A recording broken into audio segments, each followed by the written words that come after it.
السلام علیکم ورحمۃ اللہ وبرکاتہ۔ اردو زبان کی پہلی کتاب سبق نمبر 19 آدمیوں کے کام۔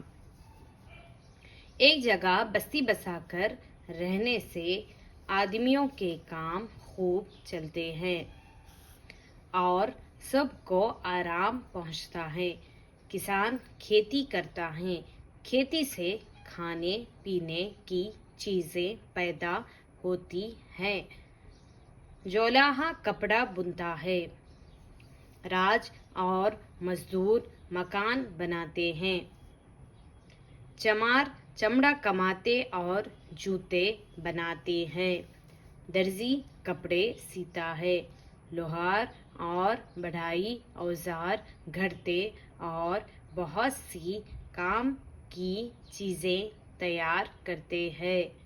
کمہار برتن بناتا ہے، بنیا سودا بیچتا ہے، چوکیدار بستی کی حفاظت کرتا ہے، حاکم رویت کے جھگڑے قضیے چکاتا ہے اور بدمعاشوں کو سزا دیتا ہے۔ حاکم سر پر نہ ہو تو بستی میں امن چین نہ ہو، اور جب امن چین نہ ہو تو ہمارے سب کام خراب ہو جائیں۔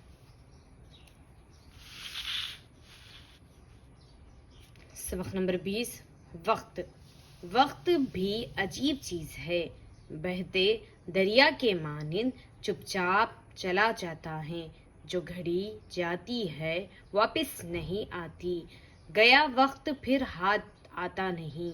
کاہل آدمی کو دن کاٹنا مشکل ہو جاتا ہے، محنتی آدمی کا وقت ہنسی خوشی سے گزر جاتا ہے۔ جو وقت کو کام میں لاتا ہے وہی نفع اٹھاتا ہے، جو سستی کرتا ہے وہ مصیبت بھرتا ہے۔ صبح گزری شام ہونے آئی میر۔ ہم کو وقت کی تمیز سورج اور ستاروں کے نکلنے اور ڈوبنے سے ہوتی ہے۔ پل، گھڑی، منٹ، گھنٹہ، دن، رات، ہفتہ، مہینہ اور برس یہ وقت کے حصے ہیں۔ ہر کام کے لیے ایک وقت اور ہر وقت کے لیے ایک کام مقرر کرو۔